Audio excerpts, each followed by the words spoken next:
9 मई 2003 शाम का समय मधुमिता शुक्ला के घर की डोरबेल बजती है। मधुमिता गेट खोलती है और देखती है कि सामने संतोष राय और प्रकाश पांडे खड़े हैं। वो इन दोनों को जानती थी।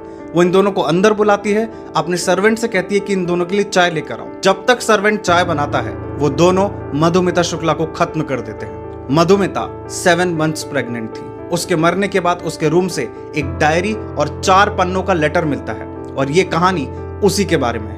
मधुमिता शुक्ला एक पोएट थी, एक कवि थी और अपने कवि सम्मेलन के माध्यम से 1999 में वो मिलती है अमरमणि त्रिपाठी से।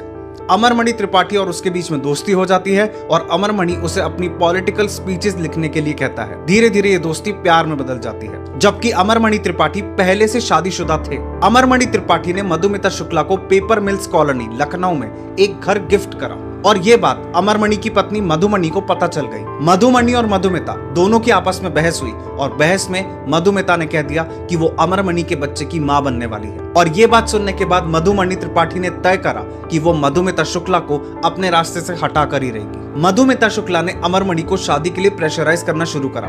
अमरमणि त्रिपाठी मुकर गए और उन्होंने कहा कि ये जो बच्चा है इसे गिरा दो। पुलिस को जो डायरी बरामद होती है मधुमिता शुक्ला के घर से, उस डायरी से पता चलता है कि मधुमिता शुक्ला इसके पहले 2 बार प्रेग्नेंट हो चुकी थी, वो भी अमरमणि त्रिपाठी से, और दोनों बार उसने बच्चे को अबॉर्ट करा था। और इस बार मधुमिता शुक्ला 7 मंथ्स प्रेग्नेंट थी। वो इस बच्चे को दुनिया में लाना चाहती थी, अमरमणि त्रिपाठी से शादी करना चाहती थी, लेकिन अमरमणि त्रिपाठी ऐसा करने के लिए राजी नहीं थे। अमरमणि त्रिपाठी और मधुमणि त्रिपाठी दोनों को लगा कि अब मधुमिता शुक्ला को रास्ते से हटाना ही सबसे अच्छा तरीका है। इस केस की सबसे शॉकिंग बात सुनेंगे।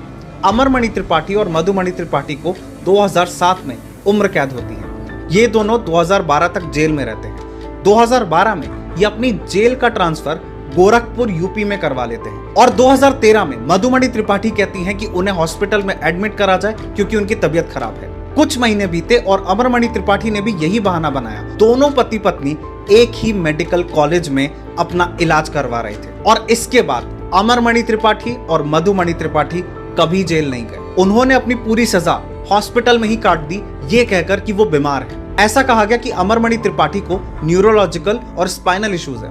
बाकी आप समझदार हैं, आप खुद जानते हैं। और 2023 में अमरमणि त्रिपाठी और मधुमणि त्रिपाठी दोनों को रिहा कर दिया गया। इन दोनों को रिहा ना करने के लिए मधुमिता शुक्ला की बहन निधि शुक्ला ने एक याचिका दायर करी और वो याचिका 25 मार्च 2025 को खारिज कर दी गई। अब आप गलत किसे कहेंगे, अमरमणि त्रिपाठी को, मधुमणि त्रिपाठी को, हमारे सिस्टम को, हमारे लॉ को, या मधुमिता शुक्ला को, जो सब कुछ जानते हुए भी अमरमणि त्रिपाठी के साथ इन्वॉल्व हो गई।